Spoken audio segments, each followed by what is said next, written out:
तो चलिए मेरे प्यारे साथियों, द यूनिवर्स विजन क्लासेस पर आज आपका फिर से हार्दिक स्वागत है। तो जो स्टोरी ऑफ जो इंग्लिश से जो हम क्लास को कितना देख लिए थे, जो स्टोरी ऑफ इंग्लिश से जो चैप्टर नंबर हम कितना देख लिए था वो, तो चैप्टर नंबर हम लोग 1 से लेकर चैप्टर नंबर यानी कि 4 तक हम कंप्लीट कर लिए थे ऑब्जेक्टिव को। आप लोग को मालूम होना चाहिए कि जो स्टोरी जो ऑफ इंग्लिश से कितना पूछता है, तो 10 से जो 15 यानी कि मार्क्स यहीं से पूछता है। कितना पूछता है? तो 10 से 15 जो मार्क्स जो है ना ऑब्जेक्टिव आपको यहीं से पूछता है। जो हम 1 से लेकर 4 तक चैप्टर को करवा दिए हैं, बाइलिंगुअल करवा रहे हैं, यानी कि एक साइड आपको इंग्लिश है, नीचे में आपको हिंदी भी है, जो आपको समझने में कोई दिक्कत नहीं होगा। तो आज के जो चैप्टर नंबर क्या है, तो सर आज जो है ना वह 5 नंबर हम चैप्टर में देखेंगे। ये ओल्ड इंग्लिश नहीं समझिए आप, इसको काट दीजिए। आज चैप्टर नंबर यानी हम 5 को देखेंगे। देखिए, तो बिहार बोर्ड 12th परीक्षाओं के लिए बनाया गया है, जो आपको इसमें 110% यानी कि सही आंसर, यानी कि किसी भी क्वेश्चन का आंसर गलत नहीं होगा। इस क्लास को यदि आप 2025 में देखकर जा रहे हैं, या 2026 में देख जाइए, या 2027, किसी भी आप ईयर में इस क्लास को देखकर जा सकते हैं। क्या है, देखिए इसका खास बात है कि जो बिहार बोर्ड में पूछे गए सवाल जो इसमें हम शामिल कर लिए हैं, जिसमें हम 3 को यानी कि स्टार लगाएंगे, तो समझ जाइए कि उस क्वेश्चन को बिहार बोर्ड में कहीं पूछा गया है, यानी क्वेश्चन बैंक के रूप में हम उसको यानी कि शामिल कर लिए हैं। इतना मेहनत तो हम आपके लिए कर रहे हैं, तो प्लीज़ एक सब्सक्राइब तो बनता है। तो यदि आप हमारे चैनल ट्यूबी क्लासेस यानी कि द यूनिवर्स विजन क्लासेस पर न्यू है, तो चैनल को सब्सक्राइब करके जरूर रखिएगा।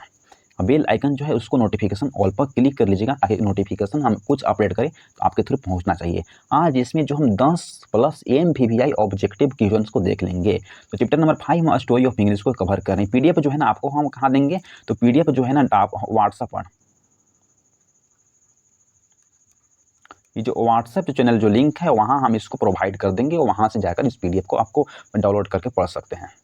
ठीक। चलिए आज क्या देखेंगे, तो आज हम मॉडर्न इंग्लिश यानी कि चैप्टर नंबर जो 5 जो है सर क्या देखेंगे, तो आज हम मॉडर्न इंग्लिश को देखने जा रहे हैं।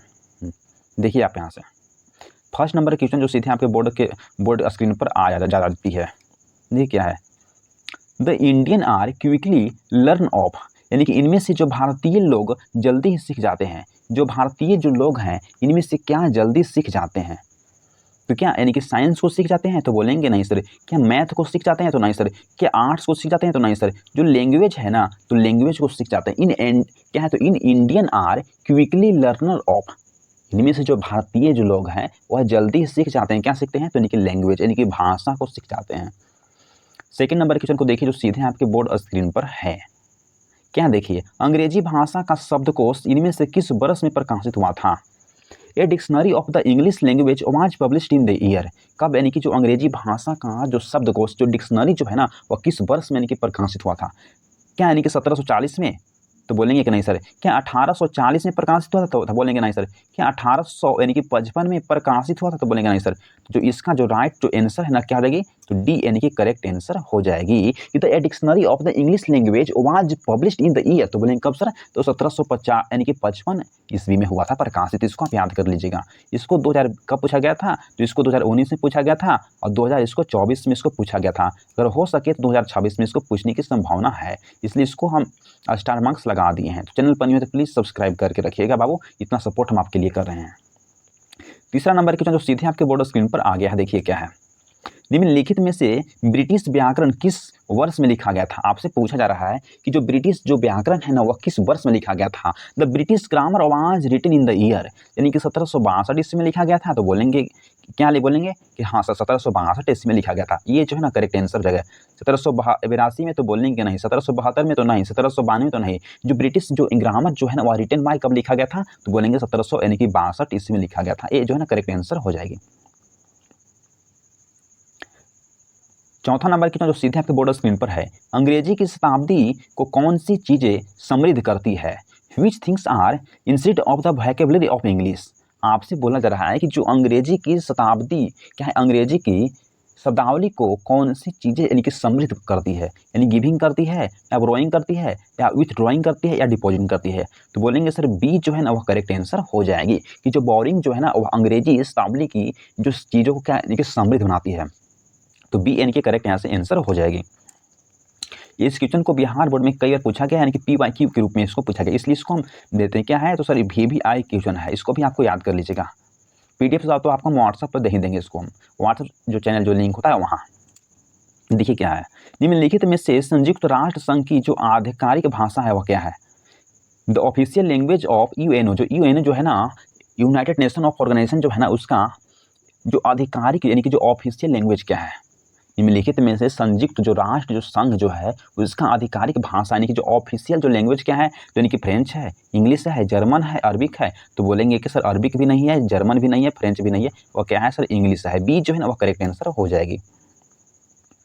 6 नंबर क्वेश्चन को देखिए जो सीधे आपके बोर्ड स्क्रीन पर आ गया है। अंग्रेजी क्या है, आधुनिक अंग्रेजी का व्याकरण काफ़ी हद तक बना रहा है। क्या है, आधुनिक अंग्रेजी का व्याकरण काफ़ी हद तक बना रहा है। किसमें, बोला कि मॉडर्न में, यूनिक में, कन्वर्सेशन में, ओल्ड में। तो बोलेंगे सर कन्वर्सेशन में, यानी कि सी जो है ना वो करेक्ट आंसर हो जाएगी। The grammar of the modern English remain Fairlie, आपसे पूछा गया है कि जो आधुनिक अंग्रेजी का व्याकरण काफ़ी हद तक किसमें बना रहा है, तो कन्वर्सेशन यानी कि बातचीत में। सी जो है ना करेक्ट आंसर हो जाएगी। 7 नंबर क्वेश्चन को देखिए जो सीधे आपके बोर्ड स्क्रीन पर है। 18वीं शताब्दी को और किस नाम से भी जाना जाता है। 18th century is also known as the, आपसे पूछा जा रहा है कि जो 18th century is also known as the, जो 18वीं जो शताब्दी है उसको हम और किस नाम से जानते हैं। तो बोलेंगे क्या ओल्ड एज के नाम से जानते हैं, तो नहीं सर। क्या मॉडर्न एज के नाम से जानते हैं, तो नहीं सर। क्या न्यू एज के नाम से जानते हैं, तो नहीं सर। उसका जो राइट जो आंसर है ना वो क्या आ जाएगा, तो डी, यानी कि अंगस्टन एज के नाम से जानते हैं। डी जो है ना करेक्ट आंसर हो जाएगी। चलिए 8 नंबर क्वेश्चन को देखते हैं जो सीधे आपके बोर्ड स्क्रीन पर है। अंग्रेजी ने लगभग अलग अलग भाषाओं के शब्दों को क्या है, आत्मसात कर लिया है। English absorbed word from almost different language, आपसे बोला गया है कि जो अंग्रेजी ने लगभग अलग अलग भाषाओं के शब्दों को बोले कि आत्मसात कर लिया है। किसको, तो बोलेंगे 50 को, 60 को, 40 को, 20 को। तो बोलेंगे सर क्या होगा, 20 भी नहीं, 40 भी नहीं, 60 भी नहीं, यानी कि 50 को जोड़ लिया है। यानी कि जो ए जो है ना वो करेक्ट आंसर हो जाएगा। आपको इस तरीकाओं से भी रह सकता है उसके जगह पर। बोला है कि English absorbed words from almost different language, कितने को यानी कि जोड़ लिया है, उसमें शामिल कर लिया है, तो 50 को, यानी कि ए यानी कि करेक्ट आंसर हो जाएगी। कितना आ गया, 50 को।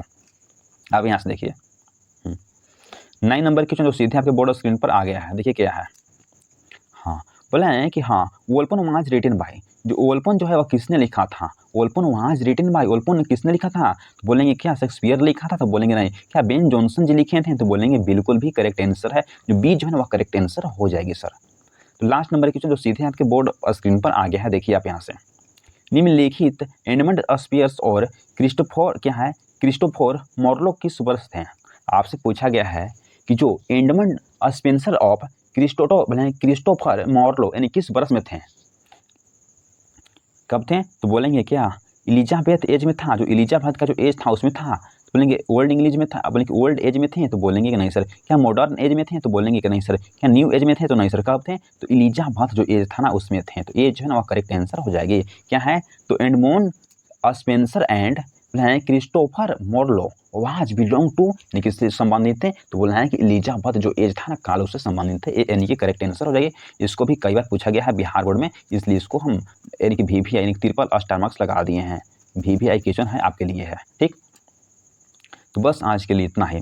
यदि आप हमारे चैनल TV क्लासेस पर न्यू है तो हमारा चैनल को जरूर सब्सक्राइब करिएगा। अगर हो सके तो इस क्लास को अधिक से अधिक दोस्तों के पास शेयर जरूर करिएगा, ताकि जो हम बाइलिंगुअल पढ़ा रहे हैं उसको बहुत से अधिक दोस्तों उसको पढ़ सकें। तो प्लीज़ वॉच एंड सब्सक्राइब करना भूलिएगा नहीं। Thanks for watching this video. मैं जल्द ही नेक्स्ट क्लास को लेकर आता हूँ। जय हिंद, जय भारत, मेरे प्यारे दोस्त। थैंक्स।